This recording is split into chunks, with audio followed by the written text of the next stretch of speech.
From serving food out of trash to bribing teammates for cash, these were the times Hell's Kitchen chefs got caught cheating. The trash pasta scandal. Beginning with probably the most disgusting crime in the history of Hell's Kitchen. In Season 3, Jen Yamola did something so disgusting that the viewers continue to feel sick to their stomachs. Jen made the unthinkable decision after accidentally disposing of the extra spaghetti in the garbage in the middle of a busy service. Let me just get it. I'll get it. We had an order for spaghetti and I threw out what we had. When I decided to retrieve the spaghetti from the top of the garbage. She even went into the trash bin and retrieved the spaghetti that had been thrown away. But it gets worse. Washed it. 212 kills the bacteria, and then I decided to serve it. Jen then washed the garbage pasta with water, somehow persuading herself that this had rendered it to be safe to serve to paying customers. Her reason was simply outrageous, as she said that boiling water would somehow kill the bacteria. However, luckily her teammate Julia caught this appalling act and put it to an end.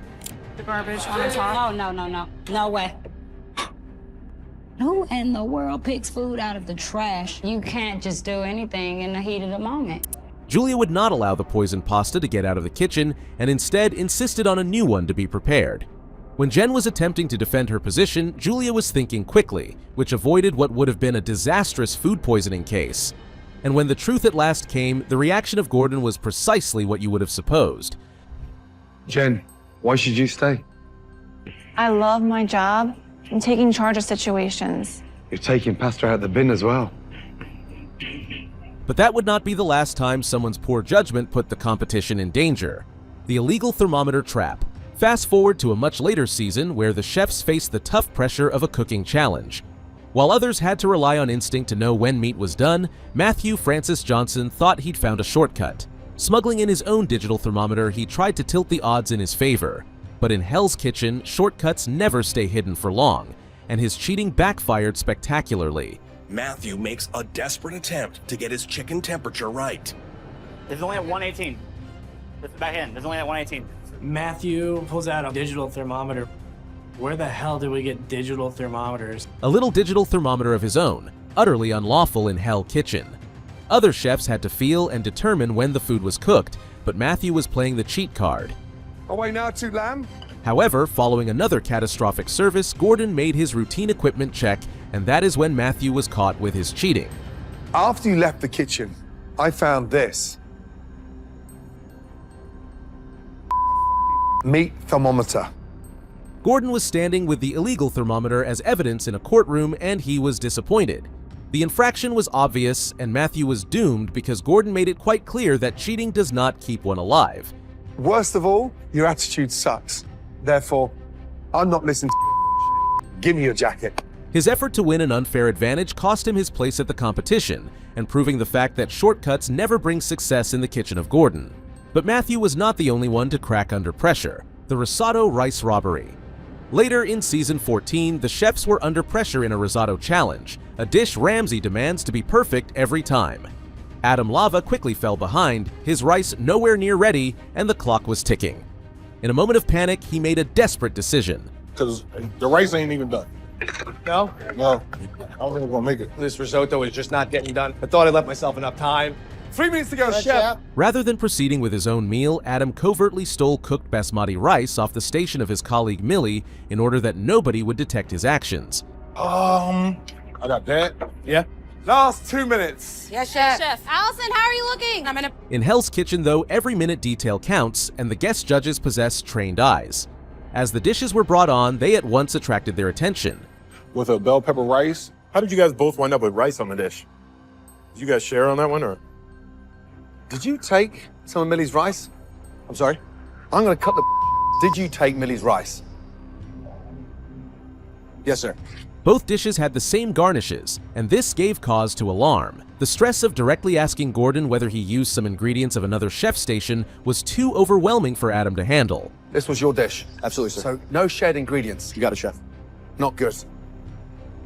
The fact that Adam was cheating was exposed to everybody with his confession coming out in a tumbling fashion. These regulations were clear, and it was a requirement that each of the components must be the individual work of the chefs, and Adam had flagrantly breached this basic requirement. Yet Adam was not the first one to think he could outsmart the system. The punishment loophole fail. In the first season, Andrew Benito believed that he could get around a mere punishment by the use of a brilliant workaround. Punishment involved memorizing a code to enter the storage room, however, Andrew needed another plan. What do you want? Give me the tape. Give me the masking tape. Just fucking do it. Just give me the masking tape. Oh, I gotcha. He taped the door latch open in a way that it would not lock as a way of simply circumventing the entire purpose of the punishment. His reasoning was not hard. Why commit to memory a code? You can simply leave the door unlocked forever? What are you doing? Get the f***ing tape off of there and get the back in there. You think I'm stupid? His brilliant plan did not last long though, and sous chef Scott took no more than 10 minutes to make his rounds. Scott saw the mutilation within seconds of the manipulation by Andrew. It up, you get a punishment. You don't rig it so it works for you. You blew it, pay the consequences. Got it? Yes, sir. Scott responded swiftly and brutally by tearing the tape off. Chip, I'm gonna break those down right now. No, you're not, because Andrew just ruined it for you because he was taping the door. When you need him, you gotta come in here and get one. Andrew only tried to create a loophole but did not succeed, and it cost him 1,000 times more. The angry response of the sous chef, and it turned out that all attempts to bypass the system only go the wrong way. Still, some chefs thought that they could get away with bending the truth. The signature dish deception. Cheating was not a one-time affair by Matthew Francis Johnson. Even back in season 20, his first impression was built on a lie Gordon would expose brutally. Matthew brought out a cioppino with an emotional background of it being his coming-out meal. Cioppino. I seared all the seafood individually, so you have the shrimp, scallop, and then we have some halibut on the bottom as well. Right. It was meant to be a heartfelt story, and the judges were supposed to relate to it, but the trained palate of Gordon immediately knew that something had gone terribly wrong. After further examination, Gordon came across a disgusting fact that absolutely distrusted the emotional story of Matthew. I didn't take out the crab, I didn't devein it, and I'm like, shoot. Why didn't you clean the shrimp? The inability to clean the shrimp in the right way showed that it was all a hoax that Matthew was telling about his cooking abilities. The signature dish turned out to be a fake as a result of his deficiency in basic technique. I know you're now legal to drink, but were you actually drunk when you put this dish together? No, sir. The difference in the emotional narrative and the slapdash way it was done demonstrated that Matthew was ready to lie about his abilities from the beginning, which predicted his subsequent act of cheating with the thermometer. But if Matthew's lies were shameless, then Keith Green's scheme took things on a different level. The $1,000 finale bribe. The most outrageous form of cheating in the history of Hell's Kitchen was possibly done by Season 2 contestant Keith Green, who went to extreme new heights of greediness in the final. Being a returning competitor and assisting finalist Virginia, Keith had a chance at self-enrichment. Virginia. Yes, chef. This blue section is your kitchen. Yes, chef. That is going to become your restaurant. Yes, chef. Heather, the red kitchen is your kitchen, and this part of the dining room is going to become your dining room. Keith had an outrageous demand that no one could have said, as opposed to making a hard effort to assist Virginia to win. All right, listen, if you win, you have to guarantee something. If there's money involved, I'm going to make sure that I do everything in my power for you to win. If I win, I know, I don't have to give you guys anything. The very fact that one demanded money out of his competitor in a final was unheard of. Keith was not hesitant to confess that his intentions were purely financial.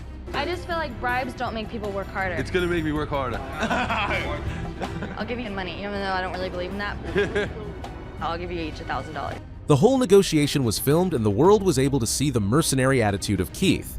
This was characterized by his callous behavior when he threatened to hold hostage the final performance of Virginia as a way of getting money, which was quite inhuman and appalling to both viewers and contestants. Conclusion. These outrageous scenes demonstrate that there is no place in hell to cheat. The revolting food safety breaches and smuggling equipment, pathetic theft of ingredients, and the blunt bribing, these contestants were taught the lesson that Gordon Ramsay has a trained eye that cannot see anything.